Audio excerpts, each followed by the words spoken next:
Hi there, friends. I'm not normally one for New Year's resolutions, but this year I want to try to make some changes to my life. These are things that are specifically related to my ADHD and the struggles I've been having with them over the last few years.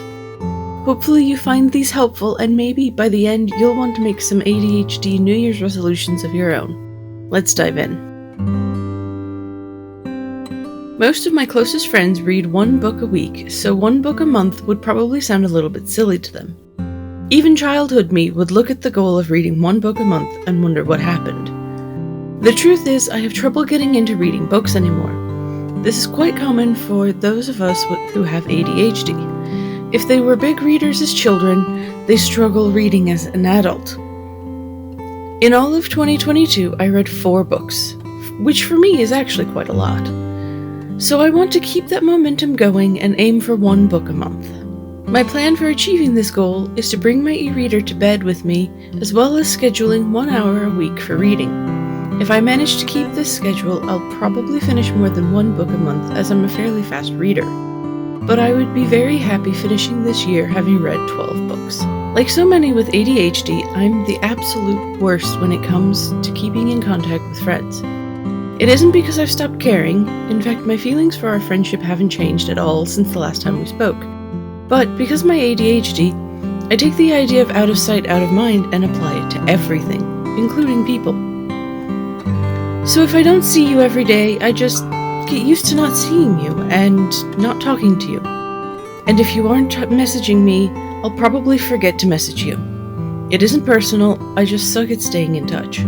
Which is why in 2023, I want to make an effort to reach out to every one of my friends, one at a time, and have personal conversations and just catch up. I may end up finding that some people I consider friends still don't feel the same way about me, but that's okay. This is something I'm doing for me. I have a fairly solid hold on my spending habits. I'm not big on shopping, and I really only buy something when I need to replace something else that's broken. That being said, I used up my emergency fund at the beginning of the pandemic for a new PC, and I haven't been able to build my emergency fund back up again. 2023 is going to be the year I focus on that. My goal is to have 1 month of expenses saved up by the end of the year. I haven't quite worked out the details of how I'm going to do that yet, but I'll probably make a video about it when I do. Before I knew I had ADHD, I would find myself getting depressed doing the same things all the time. Whereas my husband, who's autistic, was thriving having the same at-home routine day in and day out.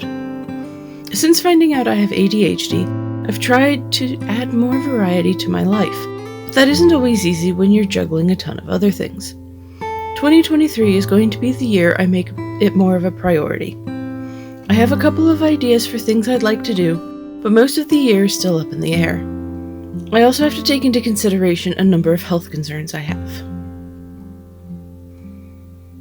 Raise your hand if you have more hobbies than you have time for. Yeah, I'm one of those.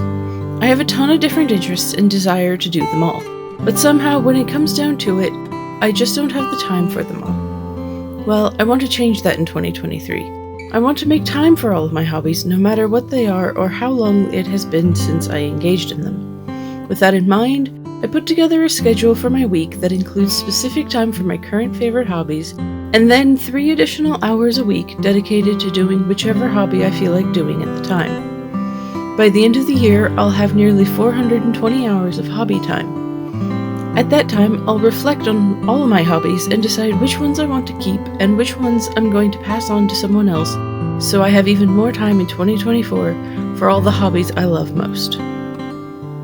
As you can see, right now they're pretty general ideas with few specifics. With January right around the corner, I really need to start working on the details of how I'm going to make each of these things happen. Is there anything you plan on doing in the new year to accommodate your neurodiversity? You don't have to call it a New Year's resolution. To be honest, I only do it because it makes videos easier to find.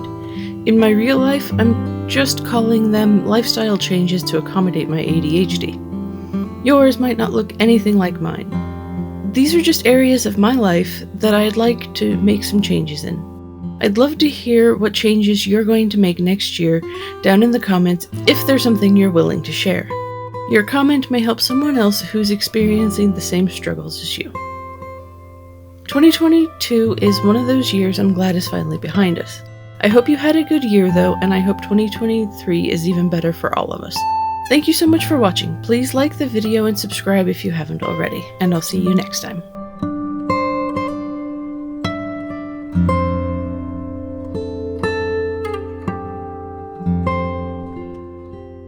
Starting in February 2023, Extrmeme is becoming the Neurodivergent Adult. In the new year, the channel is going to be shifting focus to mostly autism and ADHD related content. Don't worry though, there are still going to be memes about all sorts of things, but I will also be doing more videos talking about neurodiversity. Have a great New Year's, everyone.